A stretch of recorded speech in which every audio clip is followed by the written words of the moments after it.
Je veux vivre dans un monde où on ne devrait pas expliquer l'amour parce que l'amour expliquerait toutes les choses. Ce soir, on est à la M3Q et on découvre une conférence performée qui s'intitule Amour queer face au fascisme. On va découvrir un texte de Constance Pinard. Venez avec nous. Juliette, tu fais partie du collectif NU qui est ici à Poitiers ce soir à la M3Q pour une soirée qui s'appelle Amour queer face au fascisme. Est-ce que tu peux nous présenter en quelques mots ce que vous faites avec le collectif NU ? On est un collectif d'artistes queer et on touche à plusieurs disciplines artistiques. Ce qu'on fait principalement, c'est créer des pièces scéniques pour la plupart du temps, mais on peut toucher aussi à des pièces muséales ou sortir, faire des pièces in situ qui touchent à l'intime et au politique. On parle principalement de la diversité des érotismes, des identités et des corps, toujours dans des perspectives queer et féministes. Je suis Constant, je suis journaliste et auteur. Je présente ce soir Manifeste pour une démocratie déviante, Amour queer face au fascisme. C'est un livre qui raconte la montée, la prise de pouvoir des extrêmes droites en Occident et qui propose des voix queer et transféministes pour s'organiser face à cette avancée. C'est Adam Moni, donc, qui dirige l'établissement où nous sommes aujourd'hui, qui m'avait invité l'année dernière déjà à présenter ce livre à Poitiers.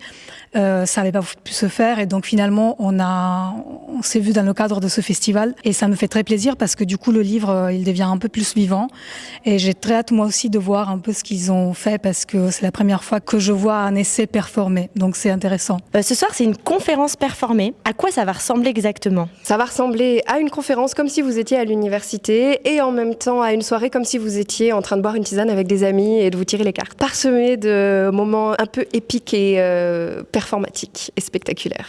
C'est un texte qui a reçu beaucoup d'affection, même si c'est un texte jeune, parce que c'était mon premier essai. Et aujourd'hui, il y a peut-être des endroits que je voudrais changer. Mais j'ai l'impression qu'il a suscité quand même un peu d'empathie, d'espoir et beaucoup d'amitiés qui se sont formées aussi autour, parce qu'il est, je pense, rentré en résonance avec plein d'œuvres qui existaient avant lui et qui parlaient des mêmes choses. Et donc, il s'est inséré dans un mouvement qui existait déjà. Donc voilà, il a provoqué, avec tous ces autres œuvres, ce tissu de résistance que nous formons ensemble. Ce qui m'a touchée dans le livre, c'est la proposition très claire de faire la révolution romantique. J'espère que tout le monde reparte avec un sentiment d'espoir. Je m'attendais pas à ce que les performances soient aussi... Enfin, je sais pas, je m'attendais pas juste à ça. Ça m'a beaucoup touchée moi, mais aussi les moments où juste on parlait du livre et je trouvais ça cool d'en parler à l'extérieur en fait. J'ai adoré le format hybride, c'est quelque chose que j'avais jamais vu et je pense que ça me marquera pas mal